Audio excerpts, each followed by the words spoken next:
My husband's family had known for months that he was having an affair with my wealthy female boss and chose to cover it up. At my 39th birthday party when I confronted them, they urged me to be mature and accept their bond. His mother even said, "Don't be selfish, they deserve happiness." I calmly smiled, agreed, and handed them an envelope. Minutes later he was screaming, begging me to return, his eyes locked on the contents inside. They were all there when I walked into the conference room. Cody, his parents Eleanor and William, even his sister Patricia. But it wasn't a Meridian Enterprises meeting.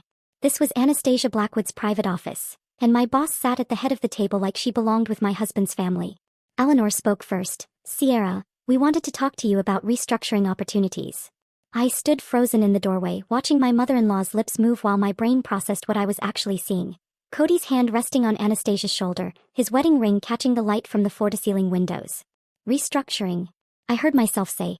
William cleared his throat. "Your position at Meridian. Anastasia has some ideas about your future here." That's when I noticed the legal documents spread across the table, and Anastasia's signature already on them.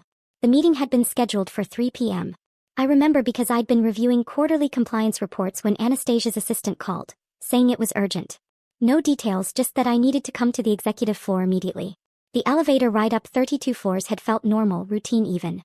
I'd made that journey hundreds of times in my 5 years at Meridian Enterprises, usually carrying reports about risk assessment or regulatory violations that needed Anastasia's approval. But walking into that room changed everything I thought I knew about my life. "Sit down, Sierra," Anastasia said, her voice carrying that particular tone she used when delivering bad news to clients about their portfolios. She wore the crimson Chanel suit I'd complimented her on last month, the one she said made her feel powerful during difficult negotiations. I remained standing. My legs felt disconnected from my body, but somehow they held me upright. The mahogany table between us might as well have been an ocean.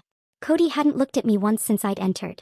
His eyes stayed fixed on some invisible point past my shoulder, the way he did when he was calculating market risks he didn't want to acknowledge. "This is highly irregular," I managed to say, my voice sounding foreign to my own ears. "Whatever restructuring Meridian is considering should go through proper channels. HR should be present." Patricia shifted uncomfortably in her seat, her designer handbag clutched in her lap like a life preserver. She'd been crying recently. I could tell from the carefully applied concealer under her eyes, the same brand she'd borrowed from me last Thanksgiving when she'd had that fight with her ex-boyfriend. "This isn't exactly a standard corporate restructuring," William said, straightening his tie. The Harvard class ring he always wore caught the afternoon light streaming through Anastasia's corner office windows. "It's more of a family discussion that happens to have professional implications." Family discussion. The words hung in the air like an accusation. I looked at each of them in turn, these people I'd shared 12 years of holidays, birthdays, and Sunday dinners with. Eleanor wouldn't meet my eyes, focusing instead on her phone screen where I could see the reflection of text messages she was trying to discreetly answer. Patricia kept opening and closing her mouth as if she wanted to speak but couldn't find the words. And Cody, my husband, the man who'd promised to love and honor me in front of 200 guests at our wedding, sat there like a stranger wearing a familiar face. "What kind of family discussion requires my boss's presence?" I asked, though part of me already knew. The late nights Cody had been working. The unexpected business trips that coincided with Anastasia's travel schedule. The way Eleanor had started asking about my overtime hours and compliance review trips with unusual interest. Anastasia leaned back in her chair, the same chair where she told me 6 months ago that I was being promoted to senior compliance director. That my integrity and attention to detail made me invaluable to Meridian's future. That she saw me as more than an employee, as someone she was grooming for partnership. "Sierra, you're an intelligent woman," she began, using the voice she reserved for explaining complex financial instruments to new clients. "Surely you've noticed that the dynamics in your marriage have been evolving." Evolving. Such a clinical word for betrayal. "And you've all been aware of this evolution?" I looked at Eleanor, the woman who'd taught me her secret recipe for Thanksgiving stuffing, who'd held my hand during my father's funeral last year. Eleanor finally looked up from her phone. "We didn't want to hurt you unnecessarily. Some things resolve themselves naturally if given time and space." "Time and space," I repeated. "Is that what you call secret meetings in my boss's office?" The legal documents on the table drew my attention again. From where I stood, I could make out enough text to understand their purpose. Separation agreements. Asset division worksheets. Even what looked like a draft resignation letter from my position at Meridian, typed on company letterhead. "You've already prepared my resignation?" The laugh that escaped me sounded brittle, sharp enough to cut. "How thoughtful." "We wanted to make this transition as smooth as possible," William said, using his boardroom voice, the one he deployed when negotiating contracts for the family import business. "Anastasia has been very generous with the severance terms." Generous. My mentor, the woman I'd trusted with my career, had been planning my professional demise while apparently pursuing my husband. And his family had not only known but facilitated it. I pulled out my phone and took a photo of the scene, all of them sitting around that table with their prepared documents and practiced explanations. They looked like a board of directors conducting a hostile takeover, which in a way they were. Sierra, please be reasonable, Cody finally spoke, his voice careful, measured. This doesn't have to be adversarial. I looked at him, then really looked at him. The man I'd made breakfast for that morning, whose coffee I'd prepared exactly how he liked it. 1 sugar, splash of cream. He wore the tie I'd given him for his birthday, the silver one that brought out his eyes. You're right, I said, surprising them with my calm. It doesn't have to be adversarial at all. I turned and walked toward the door, pausing with my hand on the handle. By the way, Anastasia, you might want to review Section 12 of Meridian's corporate ethics policy. The part about supervisor relationships with subordinates' family members. I wrote that section myself, remember? Very thorough documentation requirements. The color drained from Anastasia's face as I opened the door. Oh, and Eleanor, cancel whatever you're planning for my birthday party next month. I'll be making my own arrangements. I left them there in that conference room with their documents and their restructuring plans, knowing that the facade of our perfect family had just shattered beyond repair. But I also knew something they didn't, that I'd been documenting irregularities in Anastasia's expense reports for weeks, that I'd noticed the pattern of Cody's supposed client meetings aligning with her schedule, and that the senior compliance director at Meridian Enterprises had access to every financial record, every email, every corporate credit card transaction that would tell the real story of their betrayal. The elevator ride down felt different this time. 32 floors to plan my next move. 32 floors to transform from victim to architect of my own revenge. The elevator reached the ground floor of Meridian Enterprises, and I walked through the marble lobby on legs that felt disconnected from my body. The security guard nodded at me the same way he had every evening for 5 years, unaware that my entire world had just imploded 32 floors above. Outside, Manhattan rushed past in its usual chaos of taxis and pedestrians, but I stood on the sidewalk, unable to remember where I'd parked my car that morning. My phone buzzed. Marcus, my assistant, had sent 3 messages while I was in that conference room. Need to speak with you urgently. Off the record. Can we meet at the coffee shop on 47th? Marcus never asked for off-site meetings. In 3 years of working together, our conversations had been confined to my office, the compliance department's conference room, or quick exchanges by the printer. I found my car somehow and drove to the coffee shop, my hands steady on the wheel even as my mind replayed Cody's fingers on Anastasia's shoulder. Marcus was already there, hunched over a laptop in the corner booth, his usual crisp appearance slightly rumpled. He looked up when I slid into the seat across from him, and something in his expression made my chest tighten. I've been debating whether to show you this for 2 weeks, he said without preamble, turning his laptop screen toward me. But after seeing you come down from Anastasia's office looking like that, I can't keep quiet anymore. The screen showed Anastasia's calendar, the executive access Marcus had for scheduling purposes. He'd highlighted dozens of blocks over the past 3 months. Portfolio review private appeared again and again, always during times I was traveling for audits or compliance reviews. There's never any client name attached, Marcus said quietly. No dial-in information, no meeting room booked. And look at the pattern. He scrolled through the weeks and I saw it clearly. Every single portfolio review, aligned with my out-of-office schedule. How long has this been happening? My voice sounded surprisingly normal. The first one I noticed was in September. The weekend you went to Boston for the regulatory conference. Marcus pulled up another screen, this one showing corporate credit card records. Anastasia expensed a dinner for 2 at Daniel that Saturday. Listed as client development, but no client name recorded. September. 3 months ago.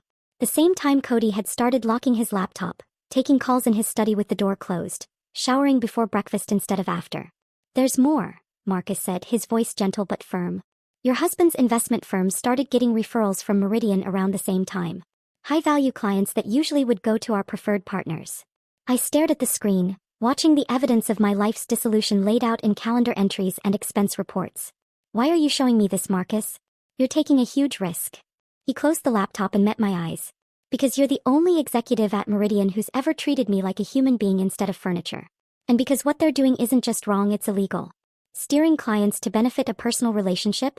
That's a violation of about 12 different regulations you taught me to watch for. My phone rang before I could respond. Eleanor's name appeared on the screen. I let it go to voicemail, but she called again immediately. Then again. I should take this, I said, though the last thing I wanted was to hear my mother-in-law's voice. Sierra, darling, Eleanor said when I answered, her tone bright and artificial. I've been trying to reach you.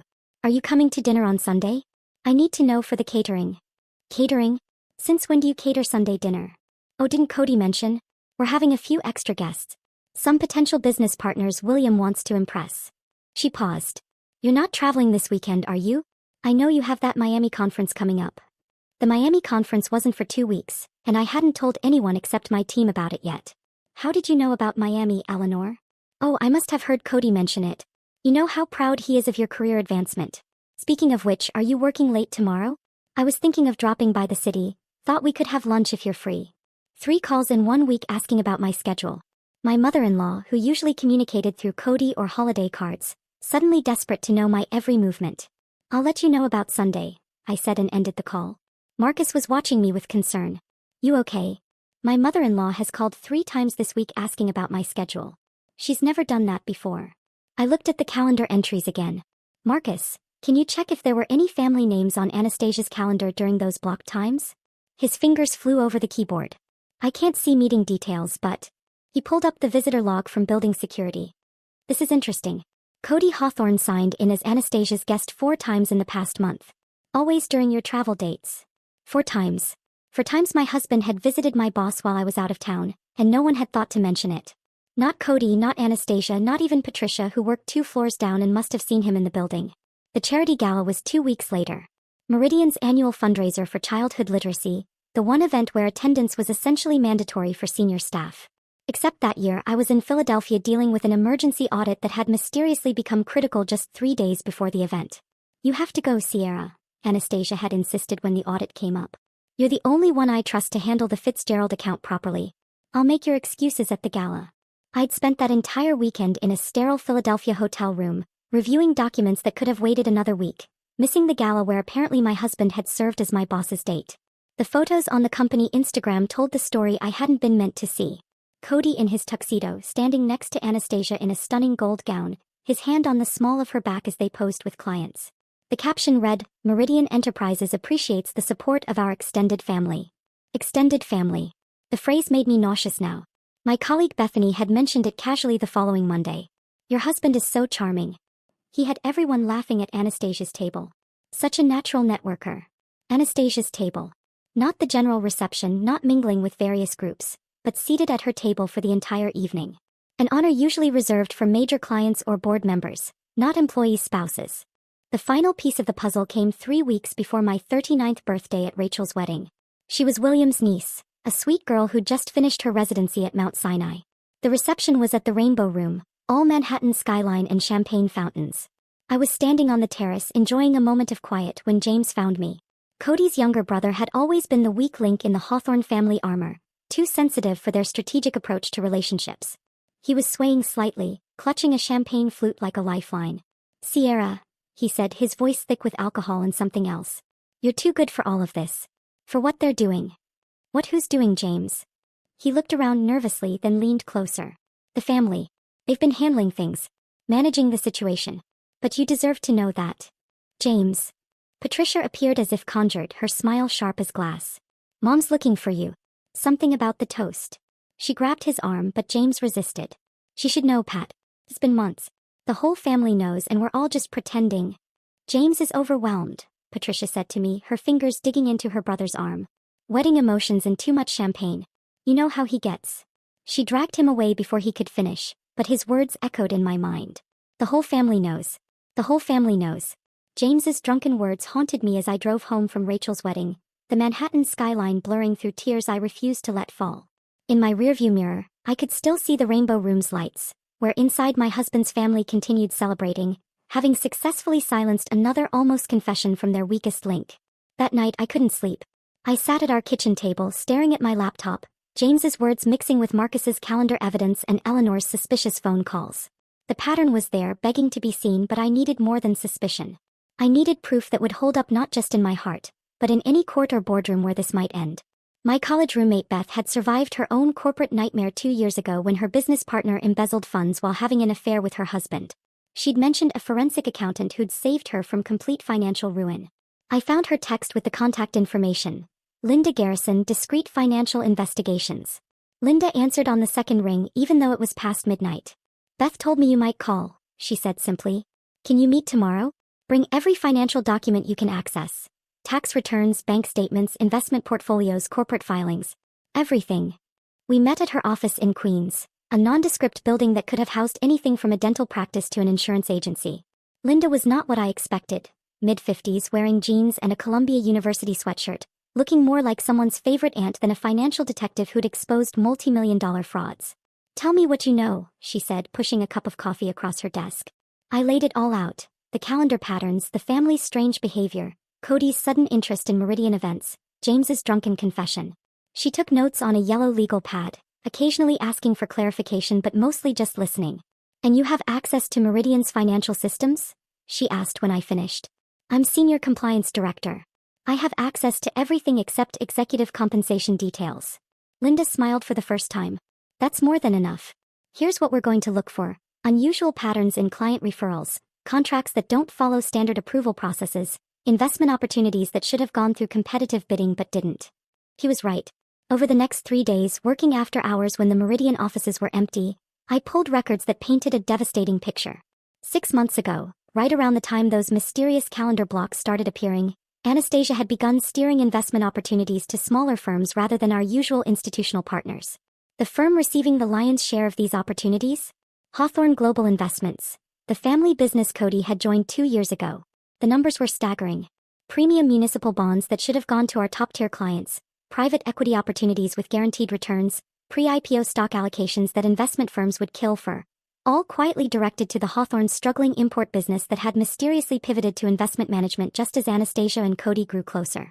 $2 million in directed business over 6 months, Linda said when I showed her the documentation. "That's not an affair. That's a financial conspiracy. Your husband's family didn't just know about the relationship. They were profiting from it." The evidence grew more damning as we dug deeper. William's signature on contracts he had no business seeing, Eleanor listed as a consultant on deals despite having no financial credentials, Patricia's design firm suddenly receiving Meridian's marketing contracts at rates 30% above market value. I stayed up until 2 a.m. that night in my home office, mapping everything on the whiteboard I usually used for compliance workflows. Red lines connected dates, blue circles marked financial transactions, green highlights showed every family dinner where my schedule had been discussed. The pattern that emerged looked less like an affair and more like a coordinated corporate raid. Sunday dinner, 3 weeks before my discovery. Eleanor asking about my Boston trip. Monday, Anastasia scheduling a portfolio review during those exact dates. Tuesday, a $1 million municipal bond allocation to Hawthorne Global. Wednesday, Cody bringing home flowers, the guilty gesture I'd attributed to work stress. The corporate credit card discovery came by accident. I was reviewing routine expense reports for quarterly filing, the kind of mindless work I did while listening to podcasts, when Cody's name appeared on an authorized user list. Not for his own firm's cards, but for Meridian Enterprises card number ending in 4421, Anastasia's executive account. My hands shook as I pulled the detailed statements. The St. Regis Hotel, multiple charges on dates I'd been in Seattle for compliance training. Daniel Le Bernardine 11 Madison Park. Intimate dinners for 2 during my Philadelphia audit. The Hamptons rental labeled as Client Entertainment Weekend, coinciding with my mother's birthday visit to California. But the worst was finding charges at Cartier the day after my promotion was announced. A $15,000 charge for what the receipt described as estate jewelry consultation. The same day Cody had said he was proud of me, held me close and promised we'd celebrate properly when things calmed down at his firm. I was printing these documents when Patricia appeared in my office doorway. It was 7 p.m., the Meridian building mostly empty except for a few junior analysts working on deadline. She looked haggard, designer suit wrinkled, her usually perfect makeup streaked. "We need to talk," she said, closing the door behind her.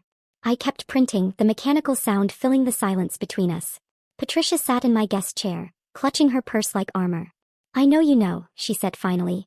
"James told me about the wedding. About what he almost said." I turned to face her, keeping my expression neutral despite the rage building in my chest. "What exactly do I know, Patricia?" She opened her mouth, closed it, looked at the ceiling as if seeking divine intervention. "The family, we've been trying to protect you. From unnecessary pain. Sometimes these things work themselves out if given space and time." "Space and time," I repeated. "Is that what you call facilitating secret meetings between my husband and my boss?" Patricia's face crumpled. "It wasn't supposed to be like this. At first it was just business. Anastasia could help our family's firm, and Cody was the natural liaison. But then..." She twisted her purse strap. "Mom and Dad saw an opportunity.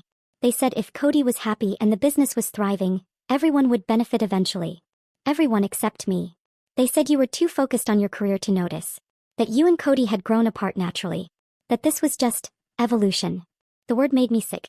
Evolution. As if betrayal were some natural process, inevitable as erosion or continental drift.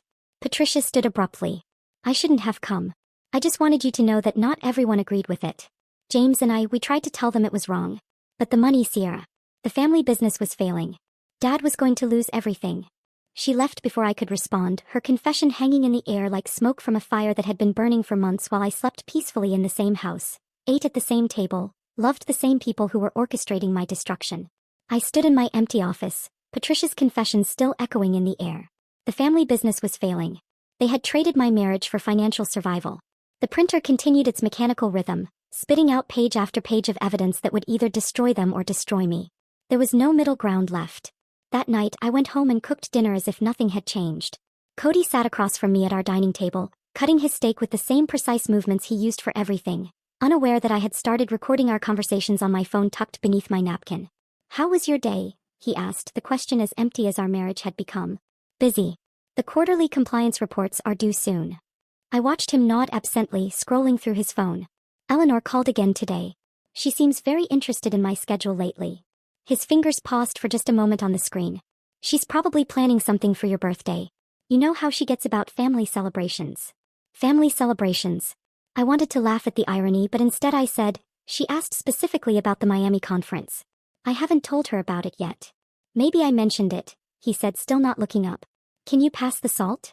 For the next 3 weeks, I became someone I didn't recognize. Every evening after Cody went to bed, I worked in the darkness of our guest room, photographing documents by phone light, uploading files to encrypted drives that I had Marie, my friend from college, store in her apartment in Queens. She didn't ask questions when I showed up at midnight with USB drives wrapped in plastic bags, just made me tea and promised to keep them safe. The family dinners became intelligence-gathering operations. I arrived early to help Eleanor in the kitchen, my phone recording in my jacket pocket as she chattered about Cody's promising new clients and how Anastasia had been so generous with referrals. Such a brilliant woman, Eleanor said one Sunday, arranging roses in her Waterford vase. She really understands the value of strategic partnerships. Not everyone has that vision. Strategic partnerships, I repeated, slicing tomatoes with unnecessary force. Is that what we're calling it? Eleanor's hand stilled on the flowers. I'm not sure what you mean, dear. Nothing, I said, smiling. Just thinking about work. William was less subtle. During dinner, he'd lean back in his chair, bourbon in hand, and pontificate about the changing landscape of investment management. Relationships are everything in this business, he'd say, looking directly at Cody. Sometimes you have to make unconventional alliances to survive. I recorded it all. Every knowing look, every coded reference, every moment they thought they were being clever while I played the oblivious wife focused on her career. The breakthrough came during a routine system update at Meridian. As senior compliance director, I had to review all expense categorizations for the quarter, a mind-numbing task that involved cross-referencing thousands of transactions. But buried in the client development budget, I found Anastasia's weakness, hubris. She had been billing everything to the company. The Valentino dress she wore to the charity gala, client relationship building, the couple's massage at the Mandarin Oriental, executive stress management, the private jet to Martha's Vineyard, strategic planning retreat. Each receipt, each transaction, bore 2 signatures. Anastasia Blackwood and Cody Hawthorne. My husband had been signing off on luxury purchases for another woman, authorizing expenses that violated every policy I had written for Meridian. The paper trail was so brazen, so carelessly arrogant, that it took my breath away. They hadn't just been having an affair. They'd been documenting it in corporate financial records. I photographed everything, backed it up in 3 different locations, and sent encrypted copies to Linda Garrison. Her response was immediate. This is wire fraud. Securities fraud. Embezzlement. Your boss just handed you a federal case. The baby shower for William's niece Sophia provided the final piece I needed. It was held at the Yale Club, all pastel balloons and champagne brunches, the kind of event where Hawthorne women performed their social duties with practiced grace. I arrived late, claiming work delays, my phone already recording in my purse. Eleanor pulled me aside near the gift table, her Chanel perfume overwhelming in the small space. You look tired, dear. All this work can't be good for you. It's just a demanding time, I said, letting exhaustion creep into my voice. Sometimes I wonder if I'm missing out on other things by focusing so much on my career. Eleanor's eyes lit up with the satisfaction of someone who'd been waiting for an opening. A career is important, but it shouldn't be everything. Sometimes we need to accept that people grow in different directions. Cody, for instance, has been exploring new horizons lately. It's healthy for a marriage when both partners have room to explore their options. Explore their options? I kept my voice carefully neutral. Oh, you know what I mean. Professional development, new connections. Anastasia has been wonderful for his career growth. You should be proud that he's expanding his network.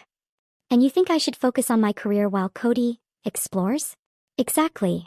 Eleanor squeezed my arm, mistaking my tone for acceptance. You're such a smart girl, Sierra. Focus on what you do best and let Cody do the same. Everyone ends up happier that way. Her words, captured clearly on my phone, were the confession I needed. Not just knowledge of the affair, but active encouragement, strategic planning, family collusion in my humiliation. That night, I locked myself in our bedroom while Cody attended another late client meeting that we both knew wasn't about clients. I spread everything across the bed. Printed emails, photographed receipts, transcribed recordings, Linda's financial analysis, Marcus's calendar evidence. It looked like the war room of a prosecutor preparing for the trial of the century. I worked until dawn, organizing everything into a single comprehensive report. Each section meticulously documented with dates, times, and evidence. The financial fraud alone totaled over $300,000 in misappropriated funds. The conflicts of interest violated dozens of SEC regulations. The paper trail led directly from Anastasia's executive suite to the Hawthorne family bank accounts. But the most damning section was the timeline. 6 months of deception laid out hour by hour, dinner by dinner, lie by lie. Every time Cody kissed me goodbye while planning to meet Anastasia. Every family gathering where they discussed my schedule to facilitate their encounters. Every moment they smiled at me while counting the money flowing from my boss to their accounts. As the sun rose over Brooklyn, I looked at the man sleeping in our bed, his face peaceful in the morning light. He had no idea that I had built a case that would destroy everything he knew. The woman he had married, the one who trusted blindly and loved completely, was gone. In her place stood someone who understood that love without respect was worthless, and that the best revenge wasn't emotional. It was procedural, systematic, and absolutely devastating. I closed my laptop and stared at the comprehensive report I had assembled, my husband still sleeping peacefully beside me as the morning sun painted our bedroom walls gold. The evidence was complete, undeniable, and devastating. Now I needed to decide how to deploy it. The answer came 3 days later in the form of Eleanor's phone call. "Sierra, darling, your birthday is coming up next month," she said, her voice carrying an unusual brightness that immediately put me on alert. "William and I want to host a party for you at our townhouse. It's such a milestone birthday. 39 deserves proper celebration." Eleanor had never once offered to host my birthday in 12 years of marriage. My birthdays had always been quiet dinners with Cody, sometimes a weekend trip if our schedules allowed. The sudden enthusiasm felt orchestrated, like everything else the Hawthorne family had been planning behind my back.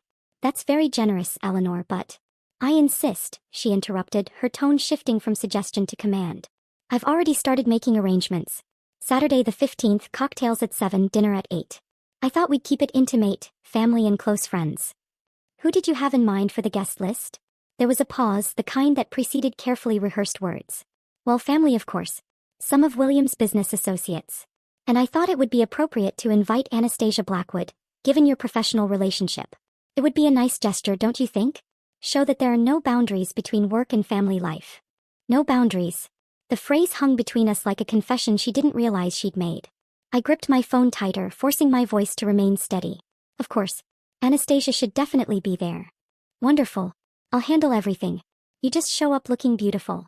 After ending the call, I sat at my desk and mapped out exactly what Eleanor was planning. A controlled environment where they could manage the narrative, probably planning to announce Cody and Anastasia's relationship as if it were a mutual decision we'd all reached together. They would frame it as sophisticated, modern, evolved. All the words they'd been rehearsing in their family conferences while plotting my humiliation. The timing was perfect, but not for the reason they thought. I spent the next week making my own preparations. First, I visited the offices of the Securities and Exchange Commission in Lower Manhattan. The building's austere lobby and security checkpoints felt appropriate for what I was about to do. The investigator who took my report, a woman named Janet Chin with kind eyes and an uncompromising demeanor, reviewed my documentation with increasing interest. "This is extensive," she said, flipping through the evidence of financial fraud. "How long have you been compiling this?" 3 weeks of active documentation, but the crimes span 6 months. She looked up sharply at the word crimes. "You understand that filing a formal complaint triggers an investigation that can't be stopped once it starts?" "I understand completely." 2 days before the party, I hand-delivered copies of everything to 3 different destinations. The SEC received the complete financial fraud documentation. Meridian's board of directors received a package via certified mail detailing their CEO's misuse of corporate resources and breach of fiduciary duty.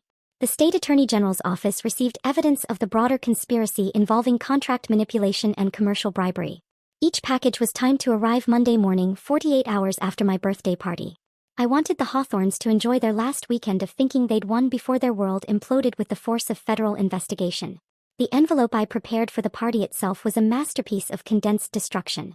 Into a single manila envelope, I placed the most damning pieces of evidence. Photographs of Cody's signatures on Anastasia's personal expenses, screenshots of text messages between him and Anastasia discussing the family's financial benefits from their relationship, Eleanor's recorded admission that she wanted me to focus on career while Cody explored options, and copies of the filed reports with their official timestamps visible. I sealed it with the same methodical care I used when preparing compliance violations that would end careers and trigger criminal investigations. This envelope would be my birthday gift to myself. The moment when I stopped being their victim and became the architect of their downfall. Marie agreed to attend the party without hesitation when I explained what I needed. We met at a coffee shop in Queens where she lived, far from any chance encounters with the Hawthorne circle. "You want me to record whatever happens?" she asked, stirring sugar into her latte. "They're planning something. I can feel it. They want to use my birthday party to force me to accept the situation publicly, probably with all their society friends as witnesses."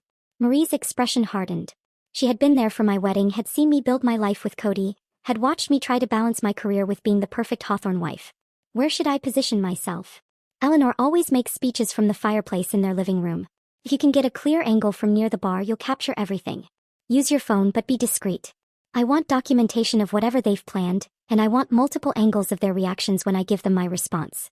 You're going to confront them? I'm going to give them exactly what they think they want. A mature, sophisticated response to their betrayal. They just won't realize until it's too late that my definition of maturity includes accountability. The Thursday before the party, I visited my lawyer to ensure all my personal finances were protected. I opened new bank accounts in my name only, moved my retirement funds, and documented the current value of all marital assets. If Cody wanted a divorce after what was coming, I would be ready. That evening I found Cody in his study, the door unusually open.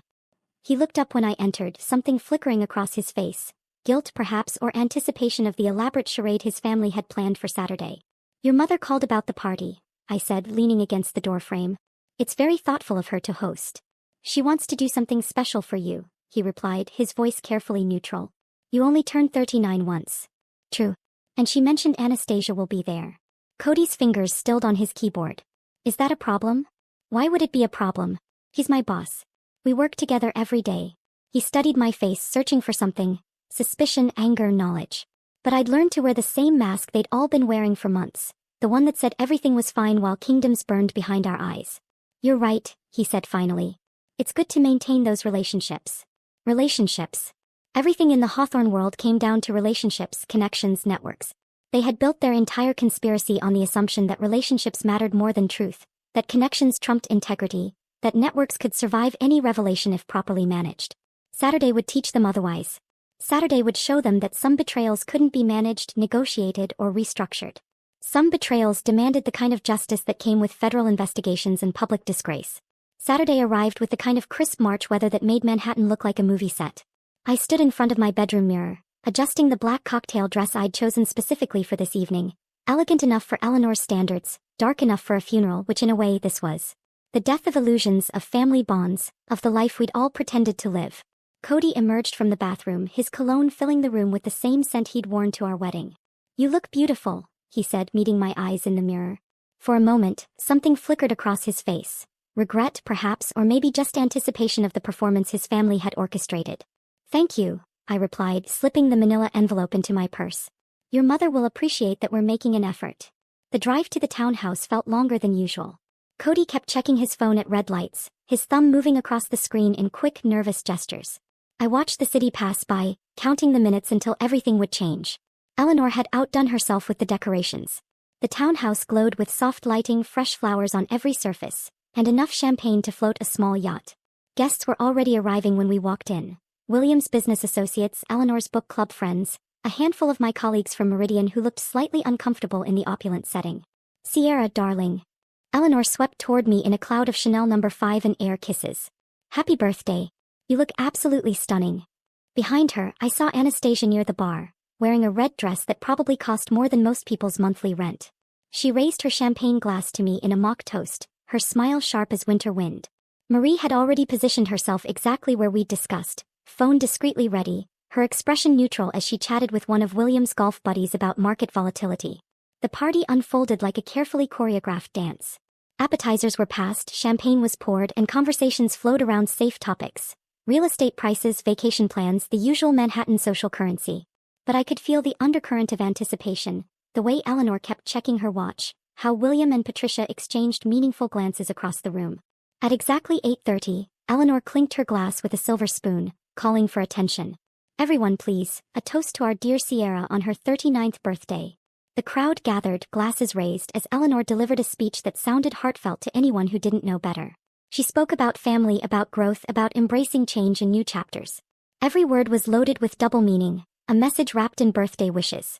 "To Sierra," she concluded, "may this year bring you clarity, acceptance, and the wisdom to recognize happiness in all its forms." The guests applauded and drank. That's when Eleanor touched my elbow gently. "Sierra, dear, could you join us in the library for a moment? William has a special gift he'd like to present privately." I followed her down the hallway, hearing Cody's footsteps behind us. The library door was already open, William and Patricia waiting inside like judges in a courtroom. The door closed with a soft click that sounded like a trap springing shut. "Sierra," William began, his voice taking on the patronizing tone he used with difficult clients. "We wanted to speak with you privately because we care about you. We're family and family looks out for each other." I remained standing while they arranged themselves in a semicircle, clearly following some rehearsed positioning. Patricia fidgeted with her bracelet, the only one showing any discomfort with what was about to happen. Eleanor took over, her voice smooth as aged whiskey. "We know this might be difficult to hear, but we believe you're mature enough to handle the truth. Cody and Anastasia have developed feelings for each other. Real, profound feelings that transcend conventional relationships." "Transcend," I repeated, tasting the word like spoiled wine. "They're soulmates," Eleanor continued, warming to her theme. "You can't fight that kind of connection. It would be selfish to try." William nodded sagely. "You're an intelligent woman, Sierra. Surely you understand that forcing people to deny their true feelings only creates misery for everyone involved." Patricia finally spoke, her voice barely above a whisper. "You're strong enough to handle this with dignity. We all know how capable you are." I let them finish their entire presentation, their carefully rehearsed arguments about emotional evolution and mature acceptance. They spoke about Cody's happiness as if it were a commodity more valuable than my dignity. They framed Anastasia's pursuit of my husband as some cosmic inevitability rather than calculated predation. When they finally fell silent, waiting for my response, I smiled. It was the same smile I used when reviewing contracts that contained hidden termination clauses. "You're absolutely right," I said calmly. "I should handle this with maturity and grace." Eleanor's face lit up with relief. William actually sighed. Patricia's shoulders dropped as tension left her body. They thought they'd won. They thought their careful manipulation had worked. "Shall we return to the party?" Eleanor suggested, already moving toward the door. "No need to let this spoil your birthday celebration." I followed them back to the main room, where guests continued their conversations, oblivious to the family tribunal that had just convened. Cody stood near the fireplace with Anastasia, their bodies angled toward each other with the unconscious intimacy of lovers who think they're being discreet. I walked directly toward them, my heels clicking on the marble floor with metronomic precision. The envelope in my purse felt warm against my side. Conversations near us began to quiet as people sensed something shifting in the room's atmosphere. "Cody, Anastasia," I said loud enough for the surrounding guests to hear. "Since we're all being mature adults here, I have something for you both." I pulled out the envelope, holding it between us like a verdict. Cody's face went pale before he even opened it. Perhaps he recognized the weight of it, the way truly devastating documents always feel heavier than they should. "Sierra, what is this?" Anastasia's voice carried a warning, but it was too late. "Open it," I said simply. "After all, we're handling this like sophisticated people, aren't we?" Cody's fingers fumbled with the seal. I watched his eyes scan the first page, the SEC filing stamp visible at the top, the case number already assigned. His hands began to shake as he reached the second page, the documented fraud, the signatures he'd placed on Anastasia's personal expenses. The sound that escaped him wasn't quite a scream, it was more primal than that, the sound of someone watching everything they'd built evaporate like morning mist. The envelope fell from his hands, pages scattering across the marble floor where guests could see the official headers, the word fraud visible in bold letters, the family business name listed as a co-conspirator in financial crimes. "Sierra, please, you don't understand." His voice cracked, reaching for me with hands that had signed away our marriage for money he'd never legally earned. I understand perfectly, I said, my voice carrying across the now silent room. My husband's family has known about his affair with my boss for months. They facilitated it because Anastasia was steering illegal profits to their struggling business. Every person in that library just tried to convince me to accept this quietly. The room remained frozen as the documents lay scattered across Eleanor's imported Italian marble floor. Guests stood like statues, champagne flutes suspended midway to lips, watching the Hawthorne family's carefully constructed world shatter in real time. Marie, from her position by the bar, had captured everything on her phone. The confrontation, the scattered papers, and now the stunned silence that followed my announcement. Eleanor was the first to move, her face cycling through emotions like a malfunctioning slideshow. Confusion, rage, fear, and finally, a kind of desperate calculation as she tried to find words that might salvage the situation. "This is obviously a misunderstanding," she said, her voice pitched too high, addressing the room rather than me. "Family matters can be so complicated."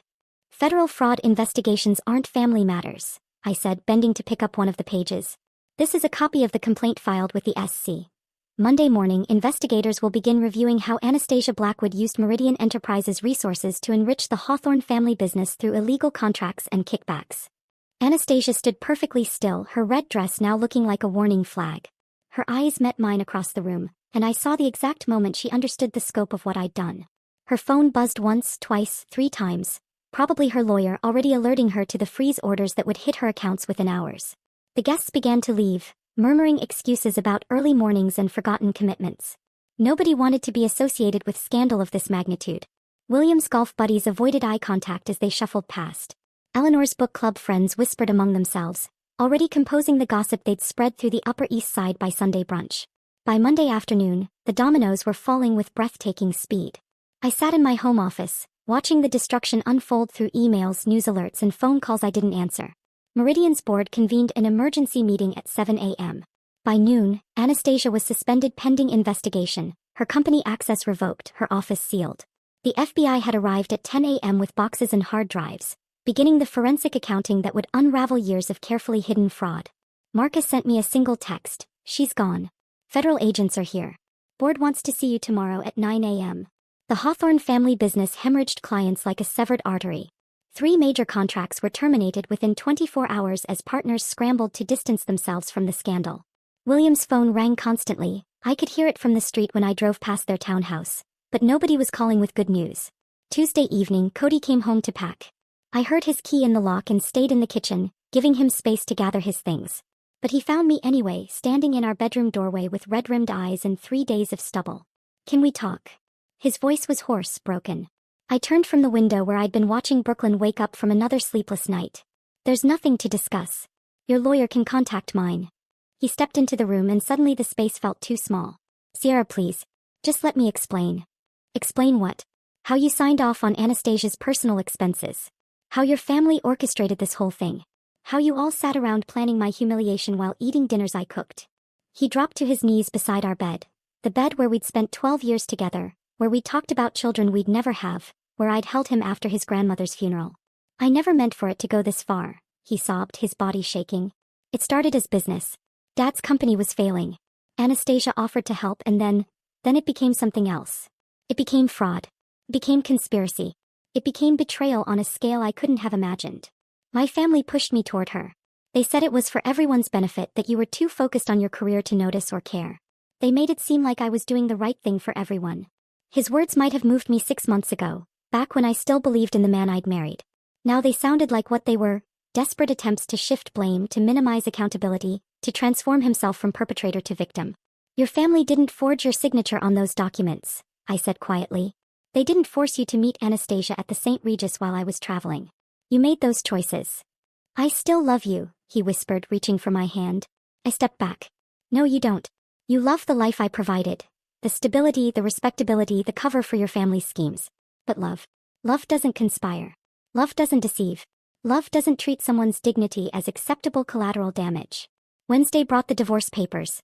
My lawyer, recommended by Linda Garrison, was a specialist in high-asset divorces involving financial crimes. She presented Cody with terms that were non-negotiable. He would forfeit any claim to the brownstone, our joint investments, even the car. In exchange, I wouldn't pursue additional criminal charges for the fraudulent tax returns we'd filed jointly while he was hiding illegal income. His attorney, looking exhausted from 3 days of damage control, advised him to sign. The criminal prosecution is going to be bad enough, I heard him say in the hallway. Don't add a vindictive divorce trial to your problems. Cody signed with hands that shook so badly he could barely hold the pen. The man who'd once confidently signed million-dollar investment deals was reduced to a trembling mess, watching 12 years dissolve in black ink. Thursday afternoon, Patricia appeared at my door. She looked destroyed, designer clothes wrinkled, makeup streaked down her cheeks, her usual composure completely shattered. I almost didn't let her in, but something in her expression made me open the door wider. I need to tell you everything, she said, collapsing onto my couch. Not for forgiveness, I don't deserve that. But you should know the whole truth. She talked for an hour while my security system recorded every word. How the conspiracy had started 8 months ago when William confessed the family business was failing. How Eleanor had suggested Cody leverage his relationship with me to get closer to Anastasia. How they'd coached him through the initial approach, telling him it was just networking, just business development. We all knew from the beginning, Patricia sobbed. Every Sunday dinner we'd discuss your schedule, plan their meetings, strategize about how to keep you from finding out. Mom would say you were too smart to be fooled forever, but by then the money would be secured and you'd have to accept it. You thought I was naive, I said. We thought you were too focused on being perfect. The perfect wife, the perfect employee, to see what was happening. We didn't count on you being. She searched for the word, systematic, thorough. We didn't know you were documenting everything. She left as the sun set, her confession recorded and saved in 3 different locations. The evidence was now complete. Not just financial fraud but conspiracy, premeditation, and systematic deception involving every member of the Hawthorne family. By Friday, Eleanor's calls had shifted from angry demands for explanation to desperate pleas for mercy. She left voicemails that cycled through the entire spectrum of manipulation: guilt, rage, bargaining, appeals to family loyalty. You're destroying us, she wept in one message. William's having chest pains. The business is ruined. How can you do this to family? Family. The word had lost all meaning. Family was supposed to protect you, not orchestrate your betrayal. Family was supposed to celebrate your successes, not use them as opportunities for exploitation. Family was supposed to love you, not trade your dignity for financial gain. I deleted every message without listening to the end. The Hawthorns had made their choices months ago when they decided my marriage was an acceptable sacrifice for their financial survival. I sat in my empty brownstone that Friday night, Eleanor's desperate voicemails finally deleted, the silence feeling like the first clean breath after swimming up from deep water. The house felt different now, not lonely but spacious. Not abandoned but liberated. I poured myself a glass of wine, not the expensive bottles Cody had collected to impress his colleagues, but a simple Malbec I actually enjoyed, and started planning what came next. 6 months passed in a blur of legal proceedings, depositions, and rebuilding. The investigation into Meridian Enterprises expanded beyond Anastasia to encompass the entire executive team. The board, desperate to salvage the company's reputation, offered me a generous settlement to avoid a wrongful termination lawsuit. They knew I had grounds given how Anastasia had orchestrated everything. I took the money, signed the non-disclosure agreement that specifically excluded the criminal proceedings, and walked away from corporate life with enough capital to start over on my own terms. The office space I found in Queens was nothing like Meridian's glass towers. It was a converted corner unit in a building that housed a bakery, a tax preparation service, and a family law practice. The morning light streamed through windows that actually opened, and the super Mr. Rodriguez brought me homemade empanadas on my first day. The rent was reasonable, the neighborhood felt real, and nobody knew about the Hawthorne scandal or cared about my former life in Manhattan's financial district. Garrison Compliance Consulting officially opened on a Tuesday in September. Linda, the forensic accountant who had helped me uncover everything, sent me my first client. A small import business whose owner worried about internal fraud. Within a week, I'd identified 3 areas of vulnerability and helped them implement controls that would protect them from the kind of exploitation the Hawthorns had perpetrated. That client referred me to her sister who ran a medical practice. The sister referred me to a colleague with a growing tech startup. By month's end, I had 6 clients who valued my expertise not because of my corporate pedigree, but because I helped them protect their businesses from predators who viewed small companies as easy targets. My work had purpose now in a way it never had at Meridian. These weren't billionaires shuffling assets to avoid taxes. These were people who'd built something real with their own hands and needed someone to help them protect it. A florist who'd been overcharged by her payment processor for years. A restaurant owner whose manager was skimming from the till. A nonprofit director who discovered her board treasurer had been steering contracts to his wife's company. Each case reminded me that financial crimes weren't just about numbers. They were about trust betrayed, about people who thought relationships meant more than money, discovering how wrong they were. October brought news through the legal grapevine that the Hawthorne estate was for sale. I drove out to Long Island on a Sunday, parking across from the Colonial that had hosted so many family dinners where my destruction was planned between courses. The realtor's sign swayed in the autumn wind, and through the windows I could see the rooms were already empty. Eleanor's prized chandelier was gone. William's library, where they'd collected first editions they never read, stood bare. A neighbor walking her dog recognized me and stopped to chat. "Such a shame about the Hawthorns," she said, though her tone suggested she was enjoying the gossip. "They had to sell everything. The house, the cars, even Eleanor's jewelry collection. The legal fees, you know. And William's health hasn't been good since the stress of it all." I made appropriate sympathetic noises but felt nothing. They had chosen this path every time they facilitated a secret meeting, every time they discussed my schedule to create opportunities for betrayal, every time they looked me in the eye while knowing what they were stealing from me. The criminal trials began in January. Anastasia plea bargained down to 2 years minimum security and 5 years probation in exchange for testifying about the broader corruption at Meridian. The Hawthorne family business dissolved entirely, its assets liquidated to pay fines and settlements.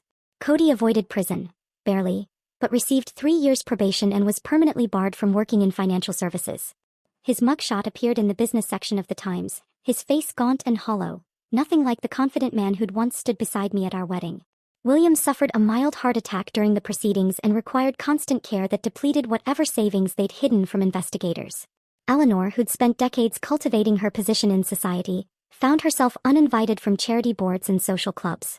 Patricia moved to Seattle, changing her last name and starting over where nobody knew about the scandal. My 40th birthday arrived in March, exactly 1 year after the party that destroyed the Hawthorne dynasty. Marie insisted on hosting a dinner at her apartment. Nothing fancy, just friends who'd known me before I'd become Mrs. Hawthorne, before Meridian, before any of it mattered. We sat around her kitchen table eating Chinese takeout from containers, drinking wine that cost $12 a bottle, playing cards until midnight. Nobody mentioned Cody or the scandal. We talked about normal things. Marie's promotion at the hospital, our friend Beth's new baby, the book club selection nobody had actually finished reading. "You seem good," Marie said as she walked me to the door at evening's end. "Really good. Not just surviving but actually good." He was right. For the first time in years, maybe for the first time ever, I felt aligned with my own life. No performance, no managing appearances, no strategic relationships that required constant maintenance and calculation. A week later, I stood on my brownstone steps, coffee in hand, watching Brooklyn wake up to a perfect spring morning. The cherry trees were blooming along the street, and families were beginning their Sunday routines. A young couple walked past with their baby in a stroller, and I thought about the children Cody and I had never had. A blessing now, though it hadn't felt that way at the time. My phone buzzed with a text from a new client, a small investment firm that wanted help establishing compliance protocols that would protect them from both internal fraud and predatory partners. It was exactly the kind of work that mattered, helping businesses protect themselves from people like Anastasia and the Hawthorns. The truth I'd learned wasn't about revenge or justice or even survival. It was simpler than that. When someone shows you through their actions that your dignity is an acceptable casualty for their gain, believe them. Document everything. Report it to the proper authorities. And then build something better from whatever remains. The Hawthorns thought they were conducting a sophisticated financial operation, that their conspiracy was about money and connections and strategic advantages. They never understood that what they were really doing was teaching me my own worth. Not in dollars or social standing, but in the simple ability to recognize deception, document truth, and refuse to be complicit in my own destruction. Standing there in the spring morning, I realized I'd won something more valuable than any settlement or verdict. I'd won the right to live without pretense, to work without compromise, and to trust without fear. The Hawthorns had lost everything trying to take what wasn't theirs. I'd gained everything by simply refusing to let them. If this story of calculated revenge kept you riveted until the very end, hit that like button right now. My favorite part was when Sierra handed Cody that envelope at her birthday party, watching his world crumble as he realized she'd documented everything. What was your favorite moment? Drop it in the comments below. Don't miss more gripping stories like this. Subscribe and hit that notification bell so you never miss an upload.